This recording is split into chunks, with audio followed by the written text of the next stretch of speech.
Okay. I already know what we're doing, but Cody, please tell me what we're doing. So this is going to be the first movie review that we have done in quite some time. Obviously, you saw in the title what it is, and a lot of people even forgot this movie had come out because of 2020 and just movies and COVID. It's a weird topic, but Do you know when it came out? I have it right here in front of me, actually, other than 2020. December 25th, Christmas. Wow. Technically, I believe it was supposed to be a spring 2020, but it got pushed to Christmas Day. It was released and is on Disney Plus as we speak. It is the first Pixar movie first full-length Pixar movie to ever not be released in theaters. To be released because exclusively Onward on technically Disney. was in theaters for like a hot minute, a week or two, if I'm not mistaken. Yep. So, first movie review in a while.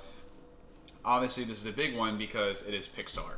For those of you that have been subscribed to us for some time, if not, this is going to be a good time to hit the card at the top. We have a 3-episode series breakdown of the top Pixar movies of all time. It was an absolute blast. We had some special guests. We had over 50 plus people sending the rankers from 22 to 1. And essentially, we might have to redo it at some point, or at least throw in where this movie mixes into all the bunch. So without further ado, let's get right into that. Where do you put the movie at in your list? Wow. All right. So before I do say anything further, I know we're like a minute or two in, this is going to include spoilers. We're usually really bad at saying that. We always say at least one thing and then forget the spoiler alert. But here it is now in 3, 2, 1, spoiler alert on the screen. Where I think Soul fits into the rankers, it actually has been going back and forth. It's a tough one. It's a tough one. I want to watch it another time or two to fully have a solid number in front of it and where. But I'm going to go ahead and put it in the middle of the pack. Obviously, maybe a little bit. Let's just say a 16, 17 number keeps popping in my mind. Obviously, there's 23 now. The top 5 to top 10, I know you and I were pretty solidified on ours and didn't really change, even though we went back and watched them before our video series. It's just for me, which I will obviously get here further, it doesn't feel like a kid's Pixar movie or a family movie. It feels like more like an adulty Pixar movie, which is kind of weird to me. So maybe that was like a something I obviously thought about and pondered on after, which maybe messes with it. Because another thing that I do want to bring up now that is relevant for my number of choice where it lands is this movie. Pixar's usually make you feel something. This one makes you really think on something. I never really felt anything. Every Pixar movie really hits an emotional tie of some piece of your life or childhood or an adulthood at this point. It almost makes you want to like tear up at least once. Never felt that here. So that's kind of the things that I take in consideration here when throwing that early number. But I want to watch another time or two. Nonetheless, great animation, great movie. What about you, DJ? I have no idea. This movie is leaving me extremely perplexed. Pretty much like I've watched it twice now. I think you're spot on. I heard this from somewhere else. I'm kind of stealing that, but they said that it was usually Pixar movies are made for kids but can be enjoyed by adults. Where this one definitely feels like it is made for adults but can be enjoyed by kids. Most definitely. Animation wise and all that, it's fantastic, but obviously that's all a kid can watch this very easily. But the themes at play are extremely deep themes. And after watching it twice and writing down, and I tried to make like a web of what the message of the movie is, and I can't figure it out. Like I don't know exactly what the movie is trying to say. Like it obviously makes you feel like you need to live life. That doesn't really tell you what living life is exactly. Sure. But we can get back into that later. But yeah, so I would put the movie, probably middle of the table, but that's purely for the sole fact that I have no idea what I feel about this movie. Exactly. Which, once again, referencing our top Pixar movie breakdown, that's kind of where I know we talked about I watched all 22 before we did the rankers. I need to watch a good bit of them.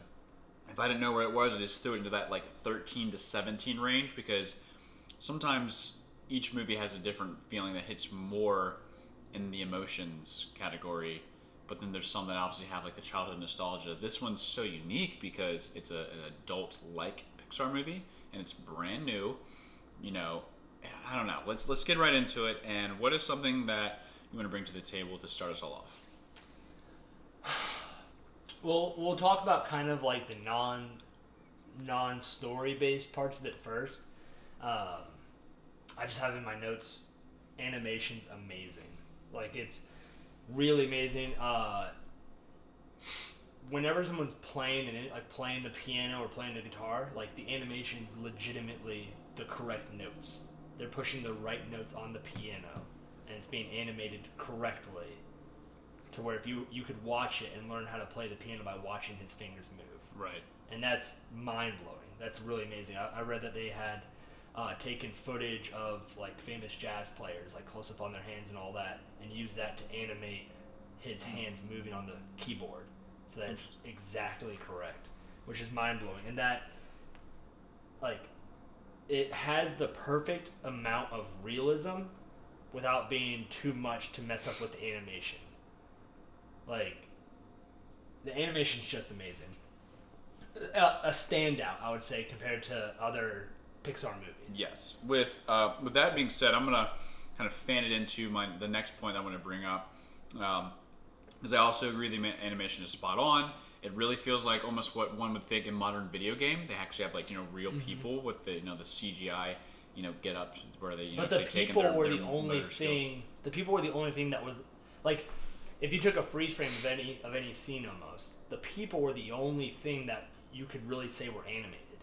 Sure. Like the surrounding settings, like the New York City and all that, like it looked so real, but not to a point where it made the animated characters look out of place. Right. And it blew my mind. Like I would pause the screen every now and then and look. Like I showed you when they're running through the hospital. Like I paused it, and if you took out the animated characters, it could legitimately be just a picture of a real life hospital. Sure. Like the shiny floors, I'm dusty walls. Like it's just spot on. Oh, dusty walls in the hospital, but like it's just so amazing. But the people are animated, and like the pets and all that, but it's not weird. It blends very nicely. Right.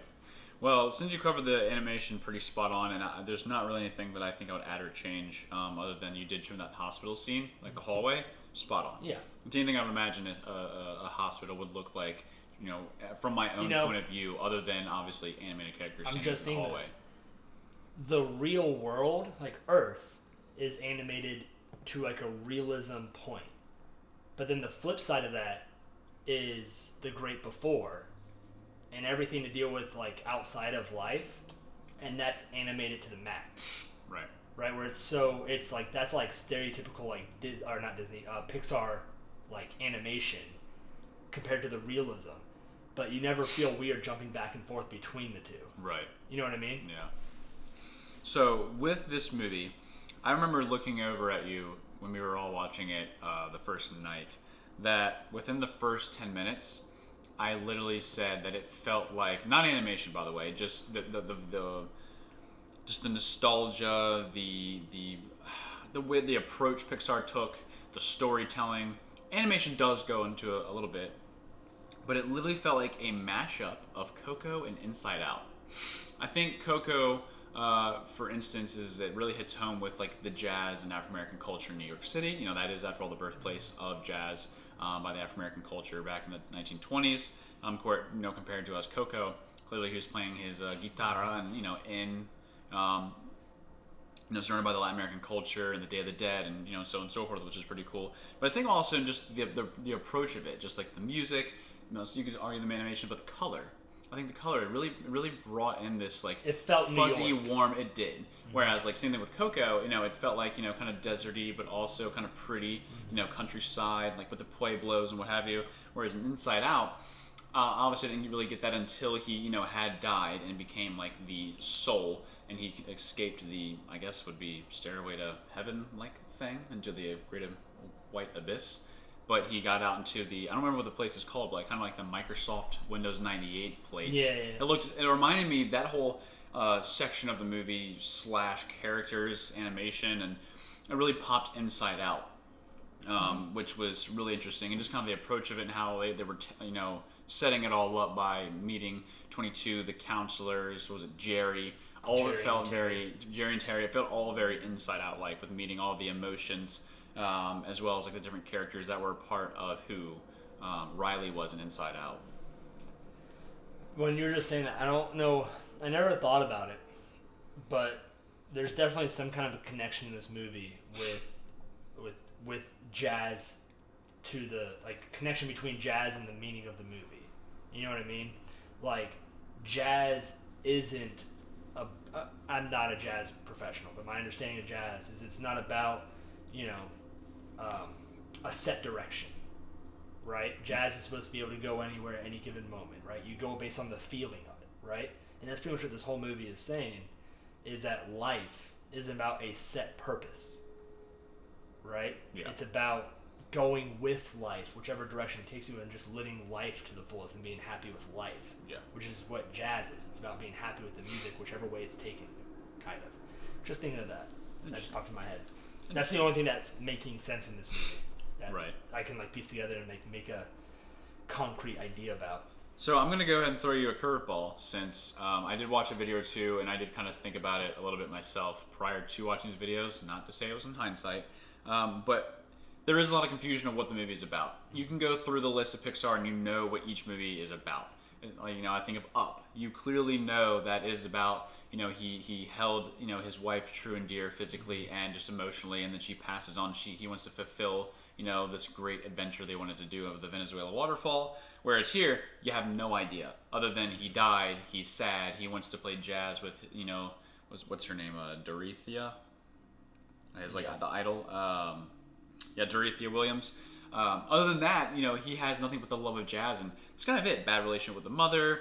Yeah, has friends are kind of hit or miss. But I will say, what I realize Soul, the movie, is the overlying, I guess, message, and it seems like I could be definitely wrong, but it seems like Soul was stating life isn't just about the prestigious achievements. Hence, Joe wanting to, become the next greatest jazz musician or play with, Dorothea, his idol.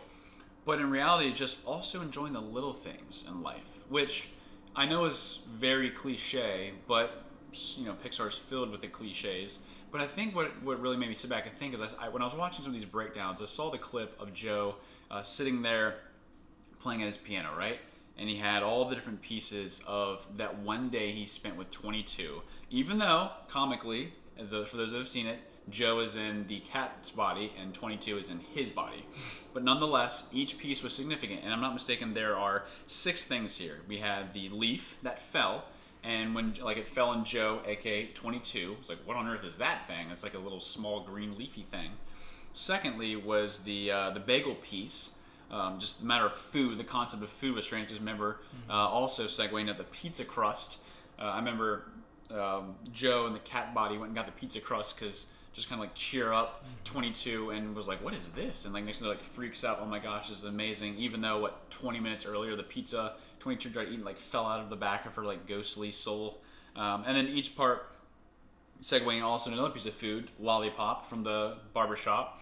Then the sewing thread, then the Metro card. Each one signifies a piece of the movie to where 22 learned a valuable lesson of something that was so little in life, hence pizza and how it tastes good.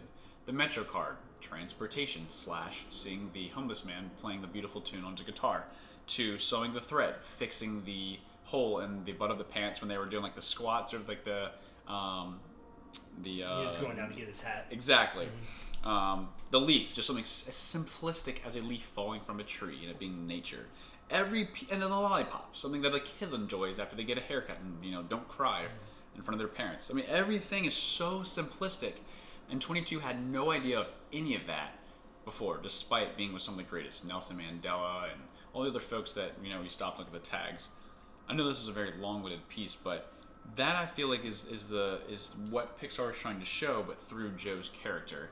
And which then brings me to the point where I want you to tackle, unless you have anything in rebuttal, is the significance and why there's so much confusion with the ending and Well, why people are disliking it. I think to rebuttal, to exactly contradict what you just said, because I agree with what you said, Yeah. right?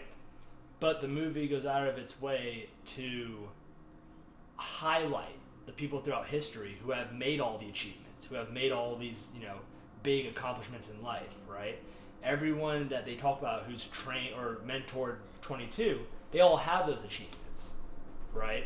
So at one hand, you're right. Like I would say that the movie is telling you that it's not about, it's not about the singular night of performing, the biggest show you've ever performed and all that, right? Mm-hmm. It's about loving every minute of life in the little things, right? But then the people that they put on these pedestals as mentors throughout history, Right. who are supposed to be finding the sparks, finding the reasons to live for all these souls, they're the ones who are achieving all these great things, right? So like the contradiction there is the movie is saying what you just said, that you should be going out and loving the little things in life, right? But then immediately turns around and praises the people who achieved everything, which makes people who aren't achieving those things feel like they're not worthy of being a mentor. Sure. You know what I mean? But like the movie, it almost like, because I don't want to say anything bad, because like it might just be really freaking smart and I might be an idiot, but like it almost feels like it's too smart for itself. Like it's trying to tackle too big of a subject, and it's leaving the door open for you to interpret it however you feel to, right? Right. Which is a safe route to take, because anybody can watch it and use it to point them in the direction of life that they want to go, right? But like, I have like a couple things on my page here that I was trying to piece together, trying to figure out how it plays into each other. So Moonwind, who's probably my favorite character in the movie, says lost souls are obsessed with something that disconnects them from life. I have the same note. Okay. So I feel like that seems like that's an important, and this is kind of one of my beefs with this movie, is that there are several quotes throughout the movie that seem like that's it. That's what the movie is kind of trying to get you to believe or get you to think. But then they don't connect. Like the 5 times that they have these quotes where you're like, that's what they're trying to tell you, they don't connect with each other. Right. So like it's lost souls are obsessed with something that disconnects them from life, right? Later on, Joe tells 22, that's not your purpose, that's just plain living. And that's when 22 is talking about how his purpose could be walking, it could be eating, you know? And he's going, that's not your purpose, that's just plain living, okay? Sparks sparks are filled when you are ready to live, right? So like all these things are saying like, you should just live, right? But then when Joe's talking to whoever's in charge of the band, Dorothea. Are you sure? Dorothea. That sounds weird. Dorothea. Dorothea. When he's talking to her after his show, and he's bummed that he doesn't feel satisfied. It's not what he thought it would be.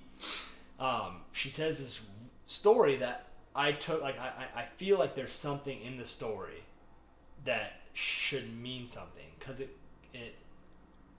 sets Joe on the path to start thinking through to get him to the right answer. Yeah. And the story was, it's these 2 fish. One fish comes to the other fish and goes, I'm looking for the ocean. And the other fish goes, you're in the ocean. And the first fish goes, this is water. I'm looking for the ocean. Okay? And that sounds like a really smart story. I'm trying to figure out what exactly Dude, it hurts means. my head. I watched the Like, video I keep on it. going back, and I'm trying to replace the ocean for life and purpose and all that. But every time I try to plug things in, they don't work. And it contradicts other parts of the story. And it's put in a way in the movie where it doesn't feel like she's saying the wrong thing. It sounds like she's being extremely intelligent and helping Joe towards the right answer. But then I try to piece that into the right answer of the movie, and I can't figure it out. Is she saying that, if I'm looking for my purpose? Yeah. And it's, well, you're in your purpose. or you're in your purpose, and it's like, no, I'm living. I want my purpose. Right. Right? Is that kind of what it's saying? Because at that point, what's I feel like that's exactly what it's saying, but I don't know what exactly that's telling you as the viewer. What should you do? Well, if you're the fish that's looking for his purpose, okay, and somebody tells you you are in your purpose, but you're going, no, I'm just living. I want my purpose, right? Is that saying that your purpose is to live? And it's funny you say that actually, or asking, because I'm sitting here like mind boggled and even more confused than when we started. Because, I mean, that is true. And there's a whole lot of contradiction here because of that statement, that little like fish story.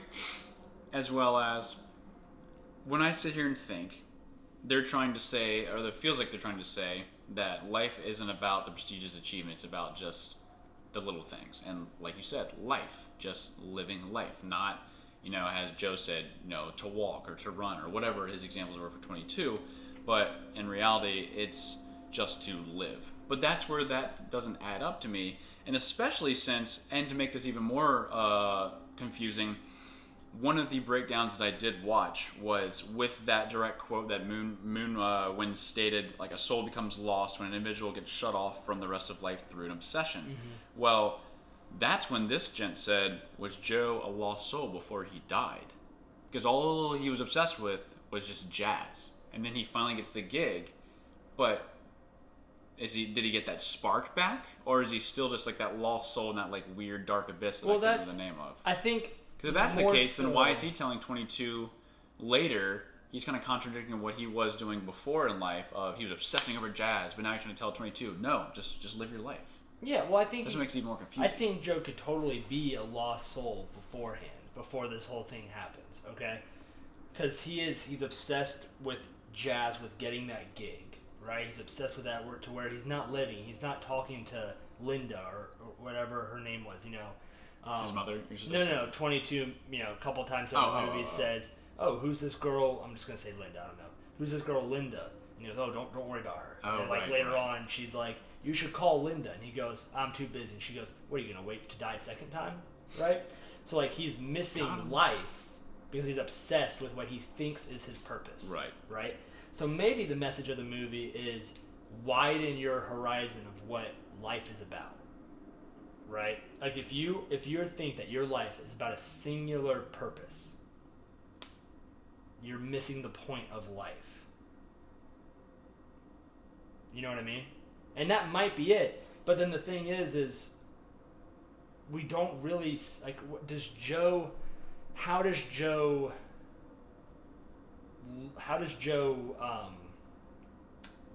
show that? So, like, well, I guess this is a big question that I have, okay? Is, should Joe have stayed dead at the end of the movie? And I say yes, I agree. I think from an emotional standpoint, and this is watching the movie twice now, it just feels like he should turn down the chance to go back to life. Yeah. But, like, it just feels like that would make it a more emotional ending, you know? Because, like, he did die, right? Like, He did die. It wasn't like anybody killed him. He died. He fell down a manhole, right? He cheated the system. Terry was very blunt about it. You know, he said, you cheated, Joe. He cheated the system, okay? Everything he's been doing throughout the movie is him cheating the system, okay? And he learned his lesson. He I guess he gives the Earth patch back to 22. Earth badge, yeah. Yep. And he's accepted. He's seen the meaning of life in a way. If that is opening your horizon and viewing life as more than an individual purpose. Right. Okay. He's learned that lesson, and he's wants to give that to 22. Right. If Jerry offers him a chance to go back to Earth, but he turns that down, I don't know why he would turn it down, though, to be honest. So that's what I'm saying, dude. This movie is a constant figure eight because it wants to sit here and show you that life is, once again, not about prestigious achievements or one sole purpose, but just to simply live it and maybe enjoy those things while living life. But then, But then for achieving a huge, massive accomplishment of getting 22, his life badge, he is rewarded with a chance to live. Yeah. I think the one thing that I do like understand, and maybe it does help the whole life is supposed to be simplistic and don't worry, be happy, is Dez. Dez, which is Joe's barber, voiced by Donna Rawlings. Awesome I literally wrote on my notes, is life more complex than just one purpose? Yes. Like, so is the meaning of life more complex than just an individual purpose? So with Dez, he plays a bigger role than I thought. I thought it was just gonna be like the fun barber that was a friend of Joe's. That was kind of I literally wrote, Dez is a big part of the movie. Right. I did the same thing. And the note that I have is, after thinking about it, Joe, the barber, or excuse me, not Joe, Dez wanted to be a veterinarian, right? Mm-hmm. But things didn't turn out in his favor because his daughter got sick. So he audibled, prioritized his funds and his time, and picked up something a little bit more simplistic of being a barber. It's not, what he wanted to do. He couldn't afford the school. He couldn't afford the time. Taking care of his sick daughter, ended up becoming a barber. But with the barbers, he realized, he simply even said he fell in love with it, became a passion, but he was able to meet new people and almost kind of put them on their path, which was kind of weird because I almost felt like that's what, as the barber shop scene was kind of gliding through, you had your comedy moments to where Joe in the cat body was like meowing. They heard a meow, but in reality he's like telling 22 is like, relax, get the haircut, don't mess this up, don't make me look weird, blah, blah, blah. They had all the little comedy bits, but as it shifted, it turned into 22 telling like all the like little history stories and like the pieces that were like the story of his life, which comes across as extremely like thoughtful. Exactly. Very thoughtful, But all the people, like everybody stopped. Like all the different groups in the shop that were waiting for the haircuts were having another conversation. The other barbers like kind of talking, and well, next thing you know, they have the scene where everybody's looking at Joe, 22, and I thought that was really interesting because maybe Dez's purpose, maybe not just himself, is something so simple as just letting people talk with one another while doing his work as a barber. Now I know that's kind of two different pieces together, but I think where it comes full circle is that his purpose wasn't to become a vet. It wasn't to become this extraordinary big money vet. It was to be a barber, have his shop, meet people, do something he enjoys. And that way he can do everything he wants to do. Take care of his daughter that's sick, still work and make money, but do the simple thing as meet new people, put them on their path. And little did he realize, him and Joe know each other forever, but they learned something new about each other. And that's what he says before he leaves the barbershop. Joe, or 22, learned something about Dez that he never knew, hence that story, because he never really, I guess, gave him the chance to talk and listen. So maybe, at the end of the day, talking and listening is something simple as well in life. Yeah. I think, like, I like doing this review, because I feel like the story, like the movie is, I think the ultimate message of the movie is saying that life is about widening your horizon from your spark, right? Like, okay, so it says your spark is what gives you, is what tells you you're ready to live, right? But that's what tells you you're ready to live. It's not what you're supposed to live for. Yeah. Right? So once you're on life, I guess you're supposed to widen your horizon to more than just your spark. I did love the scene where Joe, he says, what was his purpose or whatever, and Jerry turns around and goes, "Purpose? We don't assign purposes." Like, they're not giving purpose, because purpose is, in the movie's word, like a human thing. Yeah. Like, we are looking for a purpose, right? But our purpose is to live, and living is wider than an individual purpose. And while living, you get to enjoy those prestigious achievements. While living, hence being a jazz player. If you live, being a barber, you are accomplishing your purpose. So everybody has a purpose, and their purpose is to live, and living is different to everybody. Precisely. I think that's the meaning of the story. I think we cracked it. I think we did. I think we cracked it, man. So, since we just cracked it, number one Pixar movie, just went way up there. No, I still think the movie's trying to solve what's the meaning of life, which is a very heavy it's question. It's an existential question, and that's where we say that the movie is made for adults but can be enjoyed by kids. Yeah. Right? Because a kid's not worried about existential crisis and all that kind of stuff, but to an adult it hits a little differently. Yeah. I would be very intrigued to what would it be watching this movie 30 years from now. Like we were talking about in our Pixar ranking about how watching a Pixar movie as a kid compared to being an adult, like Inside Out, watching Inside Out as a kid that rather than watching as the parent. Watching it as a parent could change your view of the movie, right? I'm very intrigued to what it must be like to watch this movie if you are in Joe's footprint, right? Where you've almost been obsessed about one thing. So DJ, I think that, like you said, we've comically cracked it, even though our heads are cracked itself. We figured it out. But title of the video: Soul movie review. We cracked the meaning of soul. I like it. Yeah. Solid. They already know that. That's what the title is. Exactly. Or you didn't go with it, and now I look like an idiot. So thanks, Cody. That's okay. Sorry, dude. So, in conclusion, wrapping this video, in this awesome, mind-boggling review, what on earth do you truly feel about the ending? Every Pixar, sorry to cut you off real quick, but every Pixar movie I feel relatively satisfied, even the ones I don't really care for. It feels like, ending, makes sense. This one, I'm like, what? It's not a satisfying ending for a couple reasons, in my opinion. I think you don't get to see how the message of the movie affects either person. There's no sign that 22 will remember any of it. 22 could be dropped. And I was watching a video and they're talking about how, the way it could work is it might not be time based, because they specifically say that the what's it called? Great Before, whatever. Yeah. The Great Before isn't time based, right?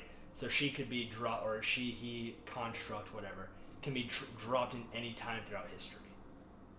Okay, it doesn't have to be like right now in 2020 that 22 is being born. Well, I'm going to segue perfectly into that because it makes complete sense. The last video I watched before we did this review and to collect our thoughts was 22 has already been hinted by all these people throughout Pixar, even down to people just like you and I, of who 22 is or landed in, quote unquote, in the Pixar universe. Now, Joe Green. Oh my God. Or not Green. Joe Gardner. No. So the list that I have, and I'll even tell you who I thought the X's were before the video said, which are almost legitimately the same, but there's comes down to 3 true ones. They say that she could have landed in because, like you said, no pinpoint in time that this movie falls, let alone where she fell from the Great Before. Number 1 is Violet from The Incredibles. 2 is Darla in Finding Nemo, the dentist's niece.